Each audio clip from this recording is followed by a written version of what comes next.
Alright, सो मैं एक link भी देता हूँ आपको, सो दैट यू नो आपको स्टडी करने के लिए।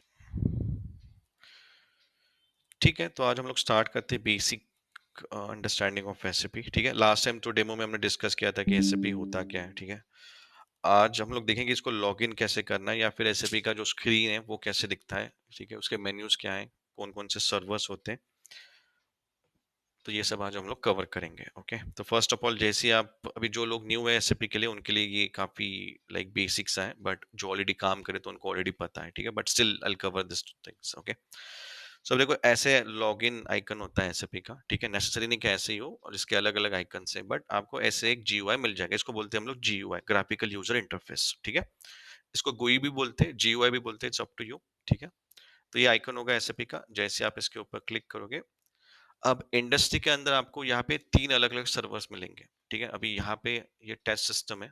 ओके, सो यहाँ पे एक ही सर्वर है हमारा, but in industry as I mention 3 servers होते हैं। ठीक है, सो अब 3 सर्वर्स मतलब आप एज अ कंसल्टेंट आपको इन तीनों सर्वर के ऊपर काम करना होता है। ठीक है, तो जैसे let me open in notepad. तो 3 सर्वर्स होते हैं, development, quality and production servers. एक होता है डेवलपमेंट, ओके, एक होता है क्वालिटी, एक होता है प्रोडक्शन। ठीक है, सो एज अ कंसल्टेंट आपको तीनों सर्वर के ऊपर काम करना होता है। तो development server basically it's only for consultant. यहाँ पे सिर्फ कंसल्टेंट को ही एक्सेस होता है, बिकॉज जैसे मैंने बताया ये बैकएंड होता है। यहाँ पे मतलब जो भी हमें रिक्वायरमेंट है कि क्लाइंट से, या फिर जो भी हमें चेंजेस करने हैं एसएपी के अंदर, तो डायरेक्टली हम प्रोडक्शन सर्वर पे नहीं करते। पहले हम लोग डेवलपमेंट सर्वर पे उसको अपडेट करते हैं, एंड फिर जाके टेस्टिंग होने के बाद प्रोडक्शन पे मूव करते हैं। तो अगर मान लो कि आपको रिक्वायरमेंट है यहाँ पे क्लाइंट से, ही वांट्स अ रिपोर्ट, मतलब उसको एक ऐसी रिपोर्ट चाहिए जिसमें पूरे मंथ का या किसी भी डेटा, अगर कोई भी डेटा चाहिए तो वो उसको जनरेट कर सके, सेल्स डेटा। ठीक है, तो अभी न्यू रिक्वायरमेंट है, तो उस केस में आप सबसे पहले क्या करोगे, डेवलपमेंट के ऊपर काम करोगे। अब डेवलपमेंट मतलब ऐसा सर्वर होता है यहाँ पे सिर्फ कंसल्टेंट को ही एक्सेस होता है। ठीक है, तो यहाँ पे हम लोग वो रिपोर्ट बनाएंगे, टेस्ट करेंगे, एंड जैसे यूजर की रिक्वायरमेंट है उस बेसिस पे हम लोग यहाँ पे सारे चेंजेस करते हैं। यहाँ पे मल्टीपल टाइम टेस्टिंग होगी, बिकॉज ये टेस्ट एक काइंड ऑफ टेस्ट सिस्टम्स होता है। यहाँ पे आप जितना मर्जी चाहो टेस्टिंग कर सकते हो। ठीक है, तो यहाँ आपने आपने रिपोर्ट क्रिएट की, उसके बाद आपने उसको टेस्टिंग की, एंड आफ्टर टेस्टिंग उसके बाद फिर हम लोग मूव करते हैं क्वालिटी के अंदर। तो क्वालिटी होता है इसके अंदर कंसल्टेंट, ओके, प्लस आपका कस्टमर, दोनों को एक्सेस होता है। क्लाइंट बोल लो, कस्टमर बोल लो, या फिर यूजर्स बोल लो। ओके, तो अगर आप किसी सर्विस बेस में काम कर रहे हो तो आपके लिए क्लाइंट होगे सामने। अगर आप इन हाउस सपोर्ट कर रहे हो, मान लो आप टाटा मोटर्स में काम रहे हो, टाटा मोटर्स की इन हाउस टीम के साथ हो, तो आपके लिए वो जो सामने होंगे वो यूजर्स होंगे, डिपेंड। ठीक है, तो इस केस में दोनों को एक्सेस होता है, consultant as well as customer, दोनों को। ठीक है, तो ये होता है क्वालिटी। अब क्वालिटी में हम लोग क्या करेंगे, ये जो चेंजेस, ये जो रिपोर्ट हमने क्रिएट की है, वो हम लोग मूव करेंगे क्वालिटी के अंदर। ओके, अब क्वालिटी में क्यों मूव करना है, बिकॉज जो आपने रिपोर्ट क्रिएट की है उसकी टेस्टिंग आपके जो यूजर है या फिर जो भी क्लाइंट है जिसने दी है वो भी उसको टेस्ट करता है, बिकॉज उसकी रिक्वायरमेंट होती है, उसको क्या चाहिए वो पहले टेस्ट करेगा, कंफर्म करेगा, साइन ऑफ देगा, उसके बाद ही आप उसको लाइव कर सकते हो। ठीक है, सो क्वालिटी के अंदर कंसल्टेंट एंड कस्टमर दोनों का एक्सेस होता है। ये भी एक काइंड ऑफ टेस्ट सिस्टम होता है। ठीक है, मतलब टेस्ट सिस्टम मतलब यहाँ पे आपका कोई बिजनेस नहीं हो रहा है, यहाँ पे बस आपके एक्चुअल सिस्टम का एक रिप्लिका होता है, डेटा होता है जिससे आप टेस्ट कर सकते हो। ठीक है, तो क्वालिटी के अंदर आपका कस्टमर टेस्ट करेगा, फिर उसके बाद आप भी टेस्ट करोगे, मल्टीपल टाइम टेस्टिंग्स होगी। ओके, एंड आपके कस्टमर को अगर आपकी जो रिपोर्ट बनाई है वो अगर ठीक लगती है, ओके, अगर आपकी रिपोर्ट प्रॉपर डेटा जनरेट कर रही है, तो फिर वो आपको कंफर्मेशन देता है कि आप चेंजेस जो है प्रोडक्शन के अंदर लाइव कर सकते हो। तो अब ये जो सर्वर होता है, ये सबसे लाइक इम्पोर्टेंट सर्वर होता है। ओके, प्रोडक्शन मतलब लाइव सर्वर, इसी सर्वर के ऊपर पूरा बिजनेस फंक्शन होता है, रन होता है। ठीक है, तो ये काफी सेंसिटिव भी होता है। यहाँ पे हमें एक्सेस तो होता है, बट काफी लिमिटेड एक्सेस होता है। ठीक है, मतलब यहाँ पे हम लोग कुछ चेंज नहीं कर सकते। ओके, हमें बस डिस्प्ले का एक्सेस होता है, एंड जो हमारा रूल्स एंड रिस्पॉन्सिबिलिटी है उसी के हिसाब से हमें ऑथराइजेशन मिलता है यहाँ पे। मतलब अगर सपोज मैं एसडी कंसल्टेंट हूँ, तो मुझे सिर्फ SD related transaction codes run करने की ही ऑथराइजेशन होती है। मैं प्रोडक्शन या फिर फिनांस या फिर एचआर या फिर कुछ टेक्निकल, ये सब यहाँ पे रन नहीं कर सकता, बिकॉज यहाँ पे मुझे ऑथराइजेशन नहीं होते। ओके, और जैसे मैंने बताया, यहाँ सारे यूजर्स इसी सर्वर को यूज करते हैं, पूरा बिजनेस आपका इसी सर्वर के ऊपर रन होता है। प्रोडक्शन सर्वर के ऊपर, ठीक है। तो हम लोग क्या करेंगे, जो चेंजेस हमने डेवलपमेंट में बनाए थे उसको मूव करते हैं क्वालिटी के अंदर, फिर क्वालिटी में मूव करने के बाद जैसे ही हमें कंफर्मेशन मिलता है उसके बाद हम लोग मूव करते हैं प्रोडक्शन के अंदर, ठीक है। तो प्रोडक्शन मतलब एक, यहाँ पे हम लोग को टेस्ट नहीं कर सकते, यहाँ पे बस हम चेंजेस को मूव कर सकते हैं, बिकॉज टेस्टिंग हमने ऑलरेडी इस सर्वर के ऊपर कर ली थी, एंड उसी के बेसिस पे ही हमने चेंजेस को प्रोडक्शन में मूव कर दिए थे। अगर आपके चेंजेस सही है तो कोई दिक्कत नहीं, यहाँ पे आपकी रिपोर्ट सही से चलेगी, बट अगर आपने प्रॉपर टेस्टिंग नहीं की होगी तो यहाँ पे कुछ ना कुछ प्रॉब्लम जरूर होगी, ठीक है। तो यहाँ पे कंसल्टेंट को एक्सेस होता है बट बहुत लिमिटेड होता है, मतलब हार्डली 10-20% सारे डिस्प्ले एक्सेस होते हैं, चेंज एक्सेस नहीं होते कुछ भी, ठीक है। इवन जो कस्टमर्स होते हैं, यूजर्स होते हैं, उनकी भी रोल्स एंड रिस्पॉन्सिबिलिटी के हिसाब से एक्सेस होता है, ऐसे नहीं कि वो भी खुद जाके चेंज करते हैं, ऐसे नहीं होता, ठीक है। बिकॉज जैसे अब कोई सेल्स में है तो सेल्स में जो आपका यूजर होगा वो सिर्फ ऑर्डर क्रिएट कर सकता है, डिलीवरी क्रिएट कर सकता है, उसकी जो रोल्स एंड रिस्पॉन्सिबिलिटी उसी हिसाब से वो एक्टिविटी परफॉर्म कर सकता है, वो भी कोई और अलग से ट्रांजैक्शन कोड रन नहीं कर सकता। तो सिक्योरिटी के मामले में एसएपी काफी लाइक, मतलब यहाँ पे अगर आप देखो काफी सिक्योर है, कोई कुछ भी चेंज नहीं कर सकता, आपके आईडी के जो भी ऑथराइजेशन है उसी हिसाब से आप चेंज कर सकते हो, ठीक है। तो ये 3 सर्वर है जिसके ऊपर आपको काम करना होता है, डेवलपमेंट, क्वालिटी, प्रोडक्शन। लास्ट में जैसे हमारा ट्रेनिंग खत्म होगा तो लास्ट में ये टॉपिक फिर से आएगा, तो उस टाइम पे आपको सिस्टम के अंदर पूरा एंड टू एंड मैं रन करके दिखाऊंगा कैसे चेंजेस मूव होते हैं, ठीक है। तो अभी के लिए आपको बस एक ही सर्वर दिखेगा यहाँ पे EHP, बिकॉज हमारा एक ही सर्वर है, ठीक है। यहाँ पे 3 सर्वर की जरूरत नहीं, बिकॉज हमें बस यहाँ पे टेस्ट करना है, ठीक है। अब ये देखो यहाँ पे जो सर्वर है ये हमारे इंस्टीट्यूट का आईडी होता है जिसपे आपको लॉग इन करना है, ठीक है। और ये सिस्टम का आईडी है, ओके। एंड ये इंस्टेंस आईडी आपका 22 ही होना चाहिए, यहाँ पे 41 या फिर आपको जो वीडियो दिया जाएगा एक बार चेक कर लेना, उसमें 22 ही होना चाहिए, 41 नहीं, 41 है तो 22 कर देना, ठीक है। तो यहाँ पे मैं करता हूँ लॉग इन, तो जैसे आप लॉग इन करते हो तो ये क्या होता है instance ID? No no no don't, which one? Instance ID, what is this? See, instance ID is like ID for your system. Okay, it's like server name. So we have a two servers right now. 41 is I guess retired now, and we are using 22. And there is one more server, but that we are not providing to students. So for you, you have to use 22 only. Okay, got it. yeah. So it's like ID for your system. You have to use this server only 22. Okay.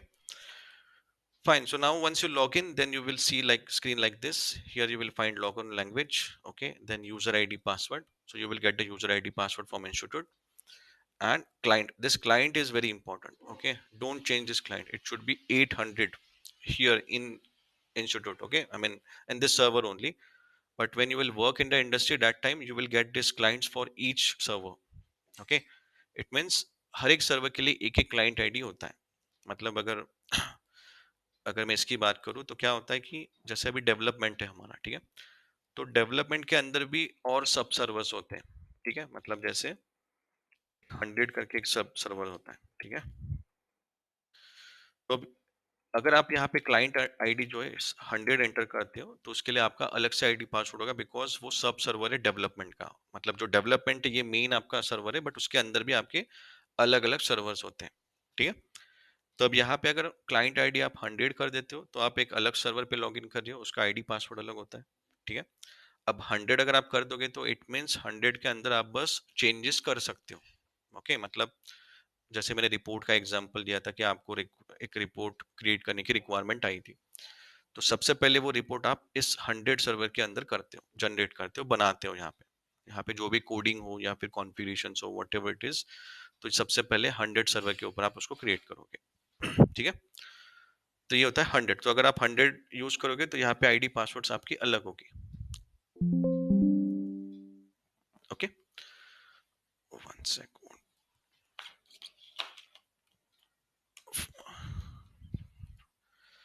After that you will find second server that is 200, okay. तो अब 200 भी एक development का ही सब server होता है, ठीक है। 200 मतलब क्या होता है कि जो आपने यहाँ पे चेंजेस किए हैं उसके बाद आप इसको सेकंड 200 सब सर्वर के ऊपर आपको लॉग इन करना पड़ता है, ठीक है। तो जो आपने चेंजेस यहाँ पे क्रिएट किए थे अब जाके उसको आप 200 के अंदर टेस्ट करते हो, ठीक है। तो अब 200 के अंदर क्यों टेस्ट कर सकते हैं, बिकॉज 100 के अंदर आप ज़्यादा डेटा अवेलेबल नहीं होता है, तो इसलिए हमें 200 के अंदर ही टेस्टिंग करनी होती है। ठीक है। सो यहाँ पे 100 200 यहाँ पे आप चेंजेस बनाओगे। ठीक है। उसके बाद टेस्टिंग आपकी 200 में होगी। ठीक है।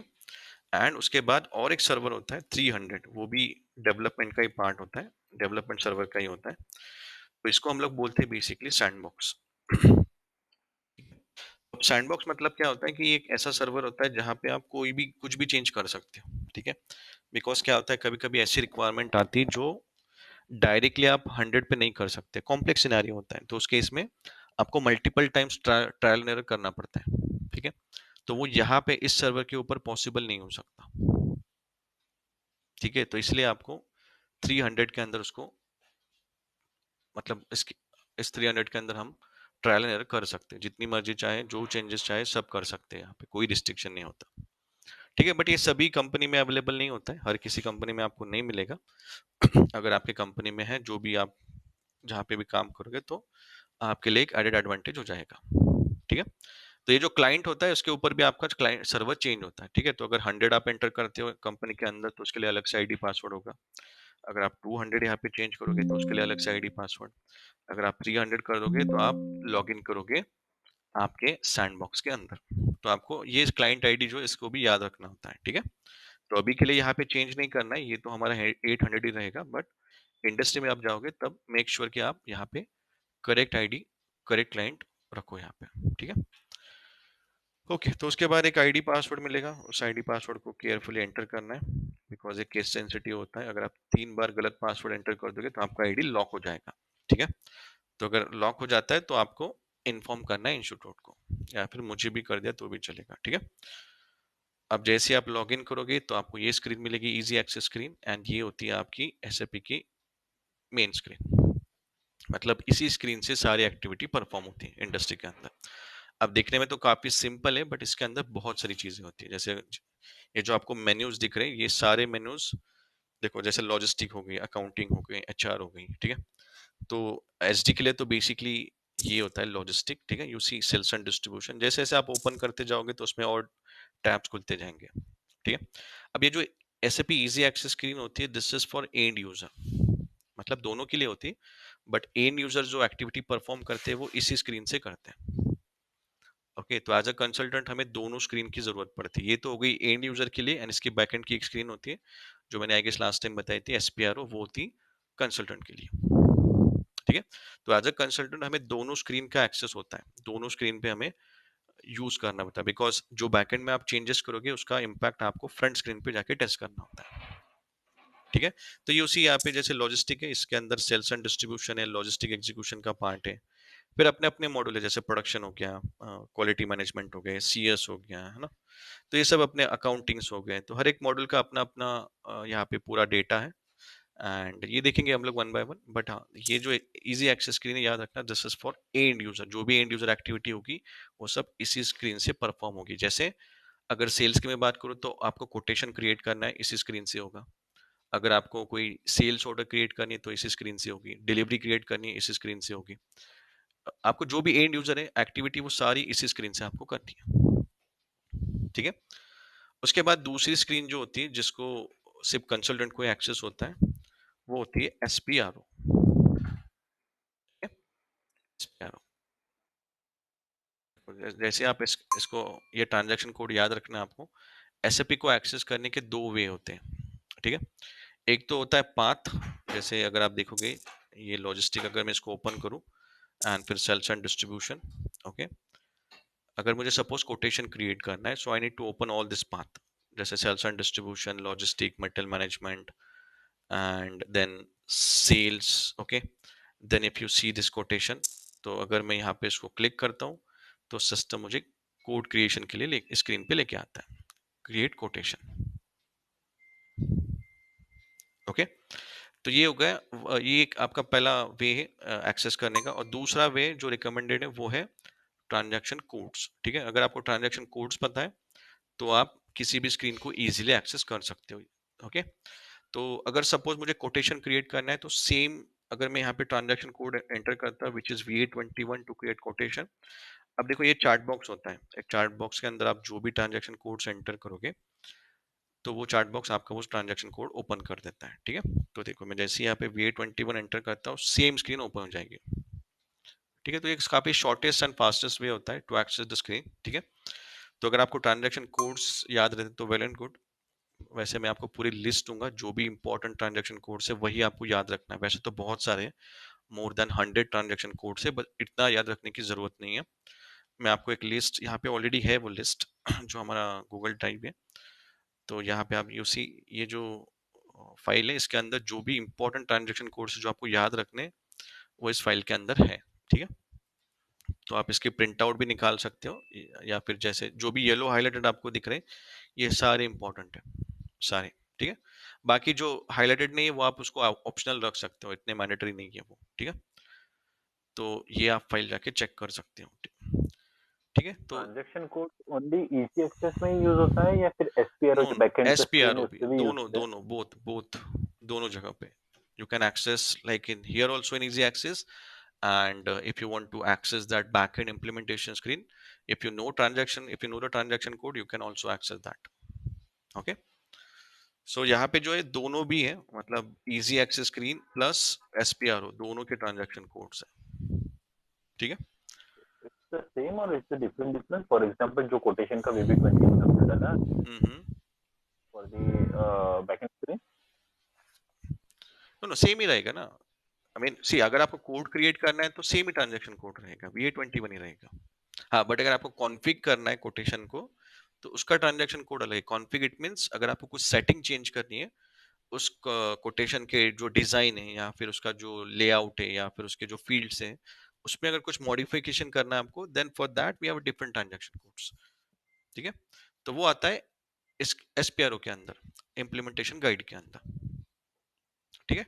तो सारे ट्रांजैक्शन कोड मैं आपको बताऊंगा जैसे जैसे हम लोग टॉपिक्स कवर करेंगे, हर एक टॉपिक में जो भी इंपॉर्टेंट ट्रांजैक्शन कोड्स है, वैसे तो लिस्ट है, बट हम लोग सारे ट्रांजैक्शन कोड डिस्कस भी करेंगे, ठीक है। ओके, सो ये तो था इजी एक्सेस स्क्रीन का। अब देखते हैं हमारी जो मेन स्क्रीन है, जिसको लाइक कंसल्टेंट एक्सेस कर पाते हैं, या जिस स्क्रीन के ऊपर हमें सबसे ज्यादा काम करना है, वो है एसपीआरओ स्क्रीन। तो आपको ये ट्रांजैक्शन कोड याद रखना है, because this is a transaction code through which you can access backend of SAP, ठीक है। तो ये जो चार्ट बॉक्स है इसके अंदर आप एसपीआरओ एंटर करो। जैसे ही आप एंटर करोगे, you will see this SAP reference IMG. अब ये सबको एक्सेस नहीं होता है, जैसे मैंने बताया, एक तो सुपर यूजर्स को या फिर कंसल्टेंट को। कंसल्टेंट को तो होता ही है, बट सुपर यूजर्स को माइट भी हो सकता है आपकी कंपनी में, ठीक है। अब ये सुपर यूजर्स कौन होते हैं? जैसे अभी देखो, तीन कैटेगरीज होती है इंडस्ट्री के अंदर जब भी आप काम करोगे। तो एक होते हैं कंसल्टेंट, जो आप अभी पढ़ने वाले हो, तो you will be work as like consultant. Consultant मतलब जिनको बिजनेस प्रोसेसेस पता है, प्लस जिनको बैकएंड कॉन्फ़िगरेशंस पता है, वो होते हैं कंसल्टेंट्स, ओके, जिनको पूरी सिस्टम सेटिंग पता होती है, ओके। दूसरे होते हैं सुपर यूजर्स। अब सुपर यूजर्स बेसिकली होते हैं आपके यूजर्स और कंसल्टेंट के मीडिएटर, ओके। मतलब एक मान लो कि कोई एक एंड यूजर है एंड एक कंसल्टेंट है, ठीक है। अब इन दोनों के बीच में काफी बड़ा गैप होता है। अगर आप देखोगे, जो यूजर्स होते हैं उनको टेक्निकल कुछ नहीं पता होता है। उसको क्या पता होगा, जो यूजर्स होते हैं कि हाँ, ऑर्डर कैसे क्रिएट करनी है, उसका एक वे होता है, उनको पढ़ाया जाता है, ट्रेनिंग दी जाती है कि ये 01 एंटर करो, ये ट्रांजैक्शन कोड एंटर करो, ये डेटा फिलअप करो, बस वो वही फॉलो करते हैं। बट उनको ये नहीं पता होता कि बैकएंड में ये सब हो कैसे रहा है, ठीक है। अब उसके बाद में जो सुपर यूजर्स होते हैं, उनका रोल क्या होता है, बेसिकली उनको जो कॉन्फ़िगरेशंस होता है, या फिर बैकएंड का जो सिस्टम सेटिंग्स होती है, उसके बारे में उनको थोड़ा फार पता होता है कि कैसे फंक्शनलिटी होती है, कैसे फंक्शंस करता है बैकएंड, क्या सेटिंग्स होती है। ज्यादा नहीं, कंसल्टेंट के इतना नहीं, बट हाँ 10-20% उनको ये सब पता होता है कि सिस्टम कैसे वर्क करता है। मतलब वो टेक्निकल भी होते हैं, प्लस उनका जो रोल होता है वो बिजनेस यूजर्स तो होते हैं, उनकी जो भी एक्टिविटी वो तो करते हैं, बट प्लस उनको एक एडेड एडवांटेज होता है एसएपी सिस्टम का, उसको बोलते हैं हम लोग सुपर यूजर्स, ठीक है। तो ये जो सुपर यूजर्स होते हैं, जो गैप है उसको फिलअप कर देते हैं, यूजर्स के बीच में और कंसल्टेंट के बीच में जो गैप है उसको फिलअप करने का काम ये सुपर यूजर्स करते हैं, ठीक है।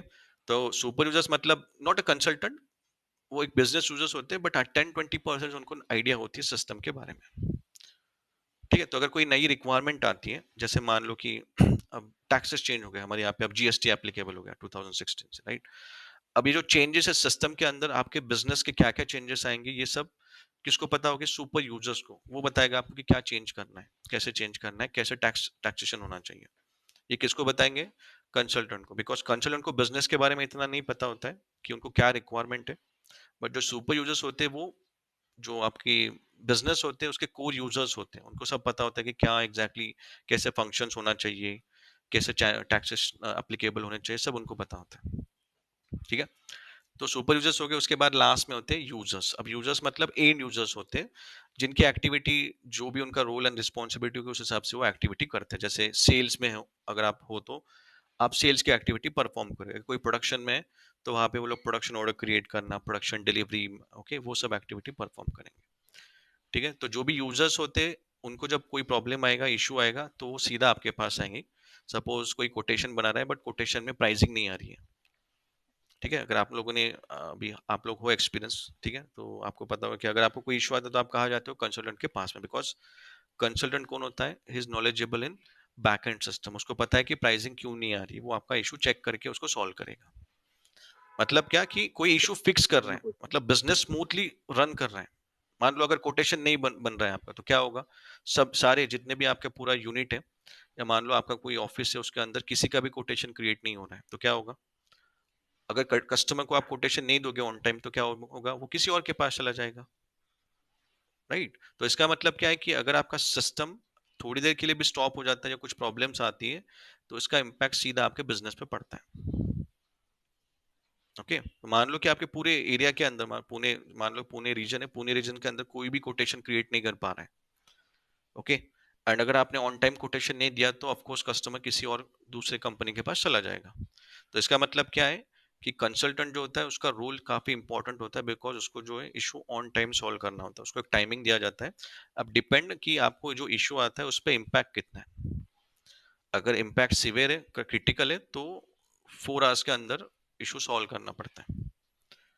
अगर हाई मतलब मान लो कि हाँ ठीक है, इतना भी कोई क्रिटिकल नहीं है, हाई टिकट है, हाई इशू है कि इम्पैक्ट हो रहा है, बट ठीक है, कुछ वर्क अराउंड आपके पास अवेलेबल है जिससे काम हो रहा है, बिजनेस रुका नहीं है, तो उस केस में हाई इश्यूज आते हैं, एंड फिर आपको 1 दिन का टाइम मिल जाता है सॉल्व करने के लिए। ठीक है, एंड फिर उसके बाद दूसरा होता है लो एंड मीडियम। लो मतलब कि ठीक है, ऐसा कोई इम्पैक्ट नहीं हो रहा है, बट अगर इशू सॉल्व कर दो 4-5 दिनों के अंदर तो अच्छा रहेगा। और मीडियम होता है कि ठीक है, ज्यादा कोई यूजर्स इंपैक्टेड नहीं, हार्डली एक दो कोई इशू आ रहा है, एक दो ही यूजर्स है जिनके कोटेशन क्रिएट नहीं हो रहे, बट बाकी सारे यूजर्स है उनके कोटेशंस क्रिएट हो रहे हैं। ठीक है, तो ये तो एक एग्जांपल है, ऐसे तो बहुत सारे इश्यूज आते हैं। ठीक है, तो यहाँ पे कंसल्टेंट का जो रोल होता है वो सबसे की रोल होता है, जो बिजनेस को I have one smoothly. question. Yes. The आपने जो super users थे, so those are from the implementation company or from the client company? Client client company, client company जैसे मान लो, लाइक सपोज टाटा मोटर्स है, ठीक है, you are working for Tata Motors. ठीक है, तो आप क्लाइंट साइड पे डिप्लॉय हो जाओगे। Suppose you are working for Infosys and Infosys का क्लाइंट है टाटा मोटर्स।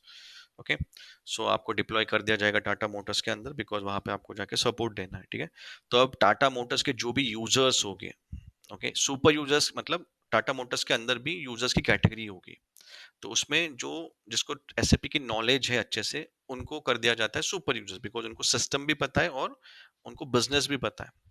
तो आपको उनके साथ इंटरेक्ट करना होता है, because they know the business, उनको पता है कि क्या क्या प्रोसेसेस होनी चाहिए। ठीक है, बट अगर आप आपके खुद के, जैसे मान लो आप टाटा मोटर्स के अंदर ही काम कर रहे हो, not for any service company, तो आपके लिए वो कौन हो जाएंगे सामने? यूजर्स हो जाएंगे, नॉट क्लाइंट। ठीक है। Got it. या ओके, तो ये होता है। अब देखो, जैसे ही आप एसपीआरओ ओपन कर देते हो, इस ट्रांजैक्शन कोड को नोट कर लो, एसपीआरओ। ओके, अभी आपको हर टाइम लगने वाला है, बिकॉज इसी ट्रांजैक्शन कोड से हम लोग जो स्क्रीन होती है इम्प्लीमेंटेशन, उसको हम लोग एक्सेस कर पाते हैं। ओके, सो एसएपी, ये जो एसएपी रेफरेंस आईएमजी है, इसका मतलब होता है इम्प्लीमेंटेशन गाइड, इसको आप सिलेक्ट करो। ओके, एंड ये है बैकएंड स्क्रीन। ओके, ये होती है बैकएंड की। अब ये सारे सारे लोग इसको एक्सेस नहीं कर पाते, जिसको ऑथराइजेशन होता है वही इसको एक्सेस कर पाएगा। ठीक है, अब देखो ये जो स्क्रीन है, मान लो ये बैकएंड है, यहाँ से आप जो चेंज करोगे उसका इम्पैक्ट सामने वाली स्क्रीन पे होने वाला है। तो यहाँ पे बहुत केयरफुली हमें काम करना पड़ता है, बिकॉज एक छोटी सी मिस्टेक काफी बड़ा लॉस करवा सकती है कंपनी का। ओके, तो अब देखो इसके अंदर सारे मॉड्यूल्स के जो सेटिंग्स होती है, कॉन्फ़िगरेशन है, वो यहाँ से होती है, ठीक है? अब कॉन्फ़िगरेशन मतलब अब आप न्यू है तो आपको ये टर्म्स नहीं पता होगी। कॉन्फ़िगरेशन मतलब एग्ज़ैक्टली आपको क्या करना है? अब देखो एसएपी ने क्या किया है, ऑलरेडी एक डमी कंपनी का पूरा स्ट्रक्चर यहाँ पे दे के रखा है, ओके? मतलब एक कोई भी एक एमएनसी ले लो, उसका डमी सब कुछ यहाँ पे अवेलेबल है, ओके? अब जब आपको ये प्रोडक्ट मिलता है, जब आपके कंपनी के अंदर वो इम्प्लीमेंट होता है, तब क्या होता है, आपकी कंपनी का सारा डेटा इस सिस्टम के अंदर आ जाता है। तो वो जो डमी कंपनी होती है, वो आपकी कंपनी बन जाती है। ओके? तो अब आपको क्या करना होता है, आपकी कंपनी के रिक्वायरमेंट के हिसाब से यहाँ पे पूरा डेटा, सिस्टम, सब कुछ ऐड करना। मतलब आपकी कंपनी के प्लांट्स आपको इसमें ऐड करने पड़ेंगे, फिर आपके ऑफिसेज़ होंगे, आपके कस्टमर्स होंगे, आपके प्रोडक्ट्स होंगे, आपके रूट्स होंगे, बहुत सारी चीज़ें होती हैं। तो एक पूरा का पूरा एक सेटअप ही हमें इसके अंदर ऐड करना होता है और वो सब एडिशन इसी स्क्रीन से होता है। तो सारे मॉड्यूल जितने भी मॉड्यूल्स हैं एसएपी के अंदर उनका यही स्क्रीन होती है, इसी स्क्रीन से एक्सेस। अगर आप देखोगे यू सी यहाँ पे सेल्स एंड डिस्ट्रीब्यूशन मिलेगा, this is for us, okay? तो हमें जितना भी कॉन्फ़िगरेशन करना है, सेटिंग करना है, उसमें 80% 70% सॉरी नॉट 80% 70% जो पार्ट है वो आपको यहाँ पे मिलेगा, ओके? उसके बाद जो रिमेनिंग 30% है उसमें कुछ 15% आपको यहाँ पे मिलेगा लॉजिस्टिक एग्जीक्यूशन के अंदर एंड रिमेनिंग लॉजिस्टिक जनरल के अंदर, because SD means what is sales as well as distribution, okay? तो सेल्स का जो भी कॉन्फ़िगरेशन होगा, सेटिंग्स होगी, वो हमें यहाँ से करनी है, प्लस हमें जो रिमेनिंग 30% है फॉर डिस्ट्रीब्यूशन वो हमें यहाँ से करनी है, दोनों से, ओके? एंड कुछ पार्ट हमें इसकी भी ज़रूरत है, इसका हमें इनिशियल ज़रूरत पड़ेगा, ये जो एंटरप्राइज स्ट्रक्चर्स होता है, बिकॉज अब देखो मैं आपको पूरा एंड स्क्रैच से पढ़ाने वाला हूँ, मतलब एक पूरी नई कंपनी, उसकी यूनिट्स, सब कुछ, जितना भी एक स्ट्रक्चर होता है, पूरा स्ट्रक्चर हम लोग सेटअप करने वाले हैं, जैसे एक इम्प्लीमेंटेशन में होता है। तो हम लोग स्टार्ट करेंगे इस टॉपिक से इनिशियल लेवल पे एंड बाद में फिर हम लोग हमें इसकी ज़रूरत पड़ेगी। तो आपको टोटल 4 सेक्शंस की ज़रूरत है for initial topics, initial first topic enterprise structure, हमें इसकी ज़रूरत पड़ेगी। उसके बाद ये सेक्शंस हमारे किसी काम का नहीं है। फिर हमें जो भी कॉन्फ़िगरेशंस करना है, तो यहाँ पे कुछ कॉन्फ़िगरेशंस होगा, यहाँ पे कुछ होगा, यहाँ पे कुछ होगा, ठीक है? बाकी किसी और सेक्शन से हमें कोई लेना-देना नहीं, बिकॉज़ ये हमारे मॉड्यूल का नहीं है। जैसे अगर आप देखोगे, यहाँ पे देखो मटेरियल मैनेजमेंट है, एमएम मॉड्यूल, तो उनका कॉन्फ़िगरेशन यहाँ पे होता है, ओके? फिर यहाँ पे क्वालिटी मैनेजमेंट क्यूएम एक अलग सेपरेट मॉड्यूल है, उनका कॉन्फ़िगरेशन इस स्क्रीन से होगा, ठीक है?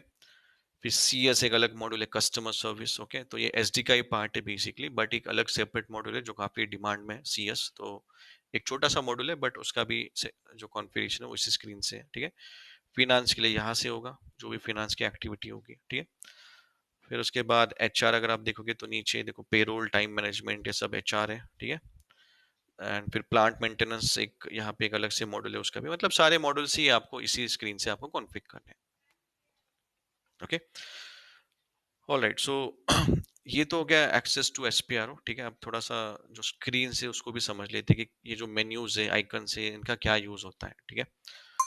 अब देखो सबसे पहले जैसे ही आपका इम्प्लीमेंट इंस्टॉल हो जाएगा सर्वर, तो सबसे पहले आपको ये चेक करना है कि आपकी जो थीम है वो सही होनी चाहिए। मेरी थीम और आपकी थीम, ये मतलब ऐसे भी कि कुछ थीम्स अवेलेबल है वो सेम होनी चाहिए। अगर आपकी थीम अलग है तो आपको ये जो आइकन्स दिख रहे हैं या फिर जो फॉन्ट्स दिख रहे हैं वो टोटली डिफरेंट हो गए, फिर आप समझ नहीं पाओगे एग्जैक्टली क्या हो रहा है, ठीक है? तो जब सबसे पहले आपको क्या करना है, चेक योर थीम, ठीक है? तो कैसे थीम चेक करें, जैसे आप लॉगिन करोगे, आईडी पासवर्ड आपको मिल जाएगा। Once you login you will find this icon, customize local layout, okay? अब ये जो आइकन है, सिंपल लैंग्वेज में बताओ तो जैसे हम लोग फॉन्ट चेंज करते हैं या फिर उसकी जो साइज है वो चेंज करते हैं, कलर चेंज करते हैं ना, पूरे कॉस्मेटिक चेंजेस जो होते हैं रिलेटेड टू योर स्क्रीन, वो आप यहाँ से इस स्क्रीन से कर सकते हो, ओके? तो जैसे मान लो आपको यहाँ पे इसका फॉन्ट चेंज कर देना है, इसकी साइज चेंज करनी है, ओके? या फिर ये आइकन चेंज करने हैं, तो जो भी कॉस्मेटिक चेंजेस है वो सब आप इस आइकन से करोगे, ओके? तो आपको क्या करना है, click on this customize local layout, यहाँ पे आपको मिल जाएगा ऑप्शंस, यहाँ पे क्लिक करो, ओके? एंड ये धीरे धीरे मैं आपको बताऊंगा कैसे कैसे सेटिंग करनी है, बट अभी के लिए आपको फर्स्ट टास्क जो है वो है थीम चेक करना है। तो यहाँ पे देखो विजुअल डिजाइन आपको ओपन कर देना, अगर ये ऐसे ऑफ है तो इसको ओपन कर दो and you will find theme setting. तो इसको थीम सेटिंग पे क्लिक करके you have to check this should be your SAP signature theme. अगर इसके अलावा कुछ और है तो आपको इसको चेंज कर देना है एसएपी सिग्नेचर थीम, ओके। तो आपकी मे बी ये हो सकती है बेलिस। ओके, बेलिस थीम हो सकती है। तो आपके ये टोटली आइकन्स विंकन सब आपको अलग दिखेंगे, तो आप कंफ्यूज हो कि मेरी स्क्रीन अलग है और आपकी स्क्रीन अलग है। तो ये थीम आपकी होनी चाहिए, एसएपी सिग्नेचर थीम। ठीक है, तो ये सबसे पहले आपको चेंजेस करने हैं, जैसे आपको सिस्टम मिल जाता है। ठीक है। हाँ, एक याद रखना, जैसे आप चेंज करोगे तो इसको ओके करके अप्लाई कर देना है। सारे जितने भी विंडोज ओपन है आपके, जो भी सब कुछ लॉग ऑफ करके फिर लॉग इन करना है, तब जाके चेंजेस अप्लाई होंगे। ये एसएपी का रूल ही है, अगर आप कुछ चेंज करते हो याद रखना, तो सारी स्क्रीन लॉग ऑफ करके फिर लॉग इन करना है, तब जाके आपके चेंजेस अपडेट होते हैं। ठीक है, फाइन। सो फिर बाद में आप यहाँ से भी चेंज कर सकते हो, अगर आपको फॉन्ट चेंज करना, मान लो इसका फॉन्ट चेंज करना है ये लॉजिस्टिक का, तो देखो यहाँ पे ऑप्शंस अवेलेबल है। तो ये देखा, जैसे हमारे वर्ड ऑप्शंस में होता है राइट, फॉन्ट होता है, फॉन्ट की साइज होती है ना। तो सब कुछ बोल्ड इटैलिक करना है, तो ये सब यहाँ से आप कर सकते हो। ठीक है, देखो आपको जो ठीक लगता है आप वो रखो, बट थीम सेम रखो। ठीक है, जो भी आप चेंज करोगे यहाँ से उसको चेंज करके ओके कर दो। एंड यहाँ पे कुछ और भी ऑप्शंस अवेलेबल है। ठीक है, जिसमें आप श्योर, यहाँ पे आप कलर भी चेंज कर सकते हो। ठीक है, मतलब अगर आपको स्क्रीन का कलर चेंज करना है जैसे, तो इतने ऑप्शंस अवेलेबल है, गोल्ड, पर्पल, ग्रीन, रेड, है ना, ये सारे के सारे अवेलेबल है ऑप्शंस कलर के। ठीक है, तो यहाँ से आप कर सकते हो। बेसिकली हम लोग ये क्यों यूज करते हैं, बिकॉज क्या होता है, जैसे मैंने बताया कि हम लोग 3 सर्वर के ऊपर काम करते हैं। एक डेवलपमेंट हो गया, क्वालिटी हो गया, प्रोडक्शन हो गया। ओके, तो अब इसमें हम लोग क्या करते हैं, प्रोडक्शन जो होता है उसको हम लोग हमेशा रेड कलर मार्क करके रखते हैं, एंड जो क्वालिटी होता है उसको एक तो गोल्डन या फिर ग्रीन, एंड जो डेवलपमेंट होता है उसको ये पर्पल जो होता है वो असाइन करके रखते हैं। अब ऐसा क्यों करते हैं, बिकॉज क्या होता है, जब आप काम करते हो इंडस्ट्री में, तो कभी कभी ऐसा होता है कि आप तीनों सर्वर पे एक साथ काम करते हो, मतलब तीनों सर्वर के जो, जैसे ये आपको दिख रहा है, ये एक ओपन है विंडो, अगर मैं इसको और एक विंडो ओपन करूं, तो यहाँ से, एक मिनट, इसको मैं कैंसिल कर देता हूँ। अब देखो, और एक विंडो ओपन होगी, तो ऐसे आप मल्टीपल विंडोज के ऊपर एक साथ काम कर सकते हैं। अब देखो यहाँ पे बहुत सारे विंडोज ओपन हो गई है, 1 2 3। ओके, तो अब होता क्या है कि मान लो आपने एक विंडो के अंदर प्रोडक्शन ओपन करके रखा है, एक विंडो के अंदर आपने क्वालिटी ओपन करके रखा है, एक विंडो के अंदर डेवलपमेंट है। ओके, तो कभी कभी क्या होता है, गलती से आपने जो चेंजेस आपको क्वालिटी में करने थे वो अगर आपने प्रोडक्शन में अपडेट कर दिए, या फिर अगर सिंपल लैंग्वेज में बताऊं कि आपने कोई गलती से, एक ऑर्डर है आपको टेस्ट करनी थी क्वालिटी के अंदर, गलती से आपने ऑर्डर बना दी प्रोडक्शन के अंदर। ठीक है, वैसे एक्सेस होता नहीं है, बट मान लो कि कुछ केसेस में हमें एक्सेस मिल जाता है, ऑथराइजेशन, मतलब कुछ ऐसे इश्यूज आते हैं, उस केस में अप्रूवल्स लेके हमें एक्सेस मिल जाता है। तो गलती से अगर आपने यहाँ पे ऑर्डर बना दी, तो क्या हो जाएगा, वो ऑर्डर जी उसकी डिलीवरी भी बन जाएगी, मतलब मटेरियल प्रोक्योर भी होगा, प्रोडक्शन भी चालू हो जाएगा। बिकॉज वो बहुत फास्ट होता है, जैसे आप ऑर्डर सेव करते हो तो इमीडिएटली उसकी अगर स्टॉक अवेलेबल है तो प्रोडक्शन ऑर्डर बन जाती है, फिर उसके बाद प्रोडक्शन से प्रोक्योरमेंट ऑर्डर बन जाती है। एंड मान लो आपकी कंपनी में मटेरियल जो है वेंडर से परचेस कर लिया, एंड आपको रियलाइज नहीं हुआ कि आपने गलत सर्वर पे ऑर्डर बना दिए, तो क्या हो जाएगा, जो अब छोटा मोटा प्रोडक्ट तो ठीक है, बट अगर कोई बड़ा प्रोडक्ट कंपनी ने परचेस कर लिया और आपको बाद में रियलाइज हो कि ये तो गलती से ऑर्डर बनी है, तो फिर बहुत बड़ी प्रॉब्लम हो सकती है। तो इसलिए प्रोडक्शन में ये सब एक्सीडेंट्स अवॉइड करने के लिए what we prefer is apply colour options. ठीक है, एक टिप है आपके लिए, जब आप काम करोगे तो आप ऐसे इश्यूज कम कर सकते हो। ठीक है, तो प्रोडक्शन जो होता है उसको रेड कलर असाइन कर दो, इसका मतलब जैसे अगर आपने गलती से भी स्क्रीन ओपन कर दी, तो यू विल रियलाइज कि ओके आपने प्रोडक्शन स्क्रीन ओपन कर दी है, तो आप इमेज को इमीडिएटली क्लोज करके वो एक्सीडेंट से बच सकते हैं। ठीक है, तो इसलिए आप ये अप्लाई कर सकते हो। ठीक है, तो आप ये सब कॉस्मेटिक चेंजेस करके देखो, जैसे आपको मिल जाएगा। थीम सेटिंग चेंज करो। ठीक है, थीम नहीं, थीम तो पहले ये होनी चाहिए, एसएपी सिग्नेचर।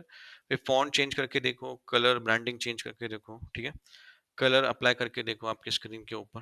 ठीक है, और भी बहुत सारी सेटिंग्स हैं, हम लोग देखेंगे, या फिर आप देख सकते हैं एक एक करके। हाँ, बस ये जो है इसको टच मत करना। ठीक है, जहाँ पे आप श्योर नहीं हो क्या है तो उसको टच मत करना। जैसे साउंड सेटिंग भी है। ठीक है, जैसे आप क्लिक करते हो यहाँ पे तो साउंड आता है, तो वो भी सेटिंग आप यहाँ से कर, जैसे कुछ आपको एरर आता है, है ना? तो एरर के लिए भी आप साउंड सेट कर सकते हो, कोई वार्निंग मैसेज आ रही है, तो उसके लिए आप साउंड सेटिंग कर सकते हो, कुछ सक्सेस हो रहा है उसके लिए साउंड सेटिंग सेट कर सकते हो। होता है ना किसी की रिक्वायरमेंट होती है कि साउंड चाहिए हर चीज़ में, तो आप रख सकते हो, ये भी ऑप्शन है आपके पास। Okay, fine. बट जहाँ पे आप श्योर नहीं हो कि उसका यूज़ क्या है, पर्पस क्या है, तो उसको टच मत करना बिकॉज़ उससे प्रॉब्लम हो सकती है सिस्टम में। बाकी तो ये तो बताऊँगा आगे-आगे जैसे-जैसे हम लोग यूज़ करेंगे, तो इसको टच मत करना। बस आप जैसे ही स सिस्टम आपको मिल जाता है, तो ये सब एक-एक ओपन करके थोड़ा-सा सिस्टम के साथ फ्रेंडली हो जाओ, ठीक है? Fine. Any question?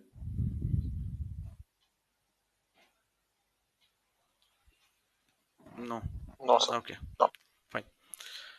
Okay, so अब ये कुछ आइकन से ये भी समझ लेते हैं, जो न्यू है उनके लिए नहीं पता होगा कि ये क्या, किस लिए यूज़ करना है हमें, ये सब सारे जो आइकन्स हैं, ओके? अब देखो एसएपी के अंदर सबसे पहले तो इसको समझते हैं, ये सबसे इंपॉर्टेंट आइकन है हमारे, ये तो फ्लॉपी है। फ्लॉपी मतलब स्टोर सेव करने का ऑप्शन होता है, ठीक है? तो जो भी आप एसएपी के अंदर बनाते हो, उसको सेव करना काफ़ी इंपॉर्टेंट होता है, ओके? अब देखो एसएपी जो है उसके बैकएंड में क्या है, परमानेंट टेबल्स होते हैं। जो भी आप बनाते हो, जो भी आप क्रिएट करोगे, you create anything like you create order, you change anything in the system, but वो सब बैकएंड में सेव होना ज़रूरी होता है। अगर वो सेव नहीं होगा, तो फिर मतलब सिस्टम उसको स्टोर नहीं करेगा, तो आपको बाद बाद में आप उसको यूज़ नहीं कर सकते। जैसे हमारे फ़ोन के साथ भी होता है, या फिर मान लो आपने एक्सेल फाइल ओपन की है, ओके? क्या होगा अगर आपने उसको सेव नहीं किया तो? वो तो वैसे ही रैम पे चलेगी, जैसे ही आप उसको क्लोज़ कर दोगे, वहाँ से वो डिस्कार्ड हो जाएगी और बाद में आप उसको ओपन ही नहीं कर सकते। Same case with SAP also. SAP के बैकएंड में टेबल्स होते हैं, ठीक है? मैं टेबल्स भी दिखाता हूँ कैसे होते हैं। जैसे मान लो मैं एक ईज़ी टेबल लेता हूँ जिससे आपको समझ में आए। अब देखो मैं एक कस्टमर का डेटा ओपन कर रहा हूँ, ठीक है? यू सी ये है कस्टमर का डेटा। कस्टमर मतलब जो होलसेलर, रिटेलर्स होते हैं हमारे, उनका डेटा मैं ओपन यहाँ पे आपको दिखा रहा हूँ। अब देखो एसएपी के अंदर बैकएंड में रोज एंड कॉलम्स फॉर्मेट में डेटा स्टोर होता है। ये जो मिक्सअप है रो एंड कॉलम का, इसको बोलते हैं सेल। जैसे हमारे एक्सेल में होता है वैसे ही, ओके? तो अब देखो ये जो 1 दिख रहा है ये कस्टमर का कोड है, एंड ऐसे मतलब पूरे लाइन के अंदर पूरा डेटा स्टोर्ड है। मतलब ये जो कस्टमर है 1, ओके? या फिर अगर आपको यहाँ पे समझ किसी कोई और लेता हूँ मैं। ठीक है। तो यहाँ पे कोई भी ले लो।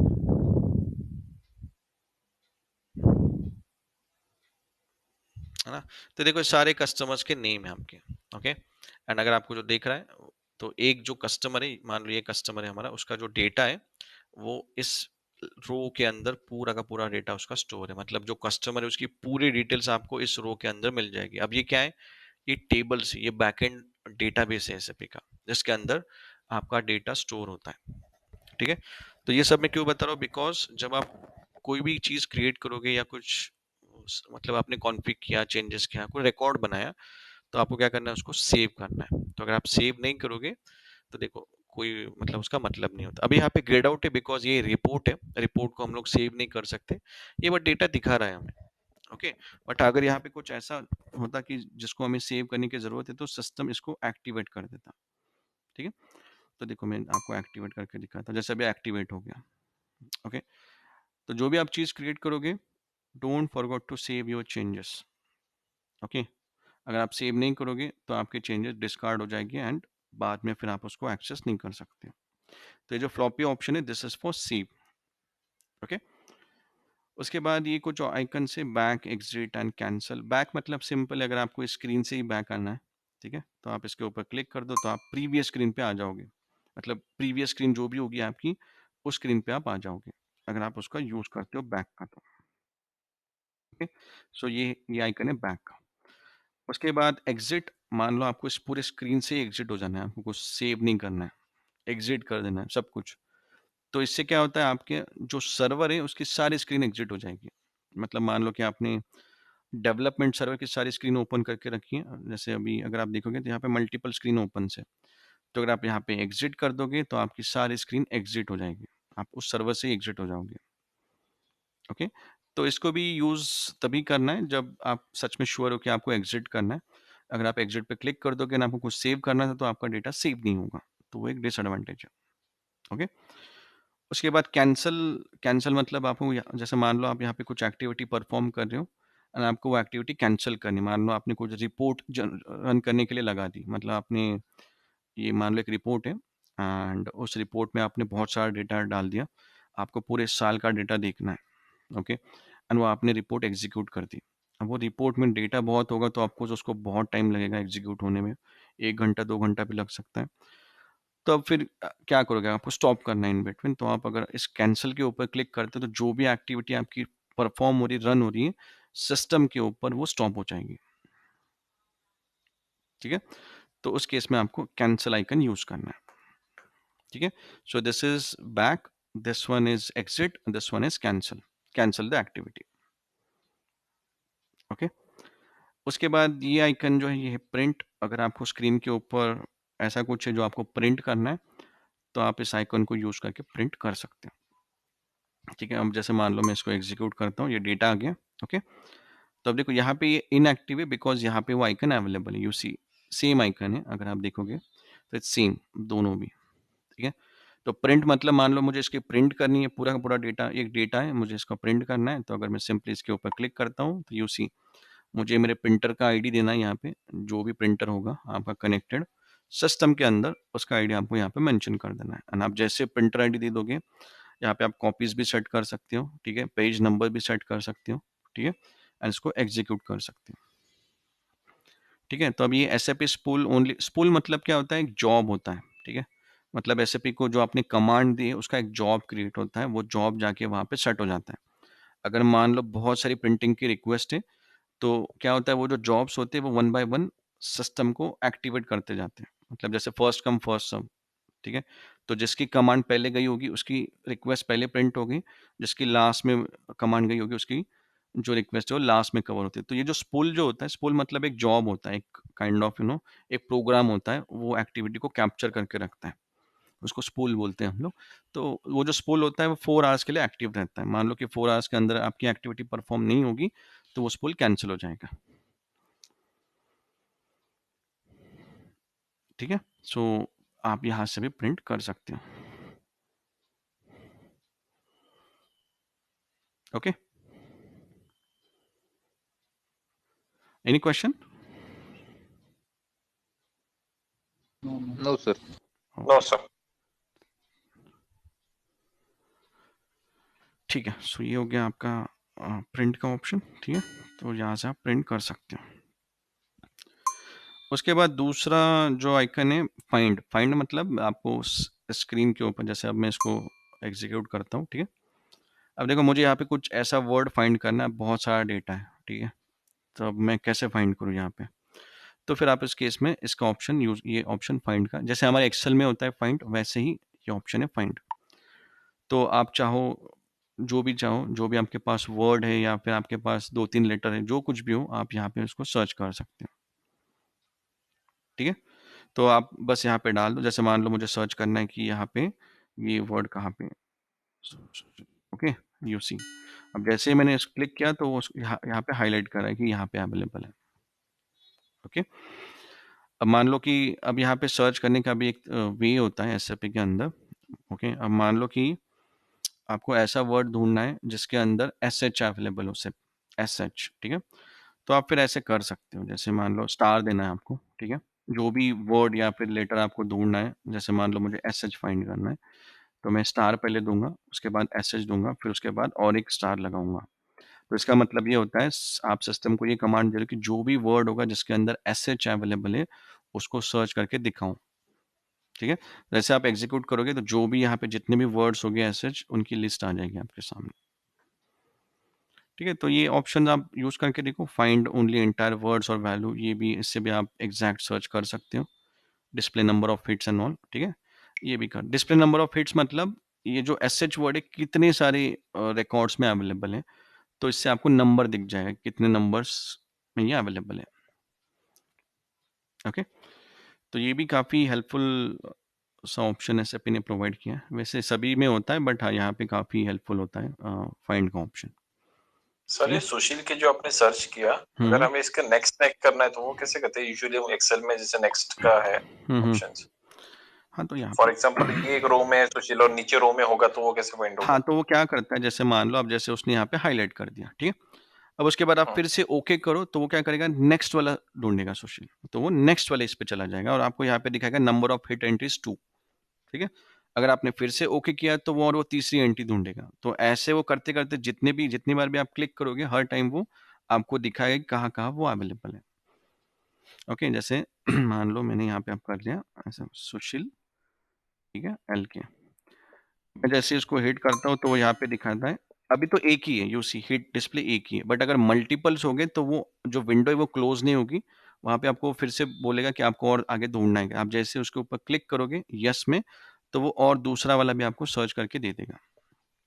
तो आपको हर टाइम क्लिक गॉट इट। करते जाना है, तो वो एक जितने भी अवेलेबल्स होंगे वो सब आपको शो करते जाएगा।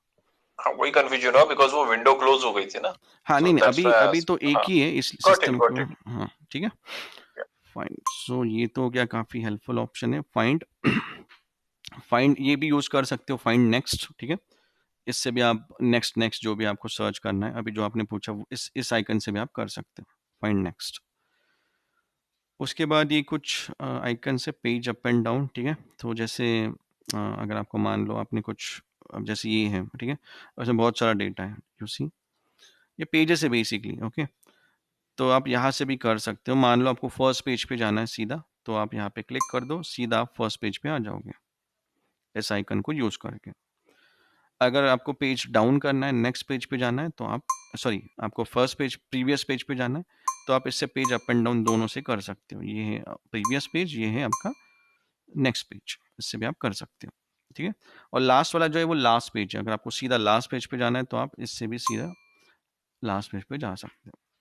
तो ये भी काफ़ी हेल्पफुल है, इससे आप page up and down, because SAP के अंदर कभी कभी हमारी जो की होती है कीबोर्ड की, पेज अप एंड डाउन वो काम नहीं करती, तो आप इससे भी कर सकते हो। या फिर कभी कभी आपका जो स्क्रोल है वो काम नहीं करेगा, मतलब कुछ कुछ ऐसे कॉन्फ़िगरेशंस होते हैं जिसके अंदर आपको लिस्ट तो दिखेगी बट वहाँ पे आपका scroll down up and down calm नहीं करता, तो अब आपको इसी आइकन्स का यूज करना पड़ता है, page up and down. Okay, fine. Sir ये तो थोड़ा सा बताएंगे कि मैक्सिमम नंबर ऑफ हीट्स क्या होता है?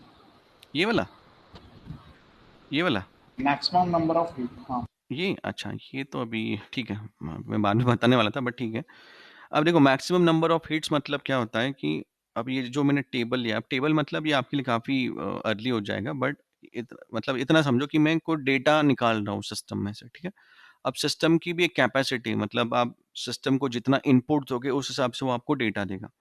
अगर आप काफ़ी शॉर्ट में डेटा मांगोगे तो शॉर्ट में मिल जाएगा, अगर आप उसको बहुत सारा डेटा मांगोगे तो वो 2-3 घंटे पूरा दिन लगा देगा। ओके, तो अब मैक्सिमम नंबर ऑफ हिट्स मतलब क्या, ये बाय डिफ़ॉल्ट एसएपी का 500 का सेटिंग होता है। 500 का मीनिंग ये होता है कि जब मैं इस रिकॉर्ड को एग्ज़ीक्यूट करूँगा, अब देखो यहाँ पे मैं कोई पास नहीं कर रहा हूँ, मतलब कुछ भी डेटा मैं पास नहीं कर रहा हूँ, कंप्लीट ब्लैंक है, ठीक है? तो अगर मैं यहाँ पे एग्ज़ीक्यूट कर देता हूँ, तो सिस्टम क्या करेगा, सिर्फ़ 500 रिकॉर्ड को ही लेके आएगा। ओके? अब देखो मैं यहाँ पे अगर हिट करता हूँ, तो ये जो पूरा रिकॉर्ड है, ये पूरी जो लाइन्स है ना, ये पूरी 500 ही होगी। ये देखो मैक्स नंबर ऑफ हिट्स कितना है, 500, बिकॉज़ हमने कितना रिक्वेस्ट किया था, 500।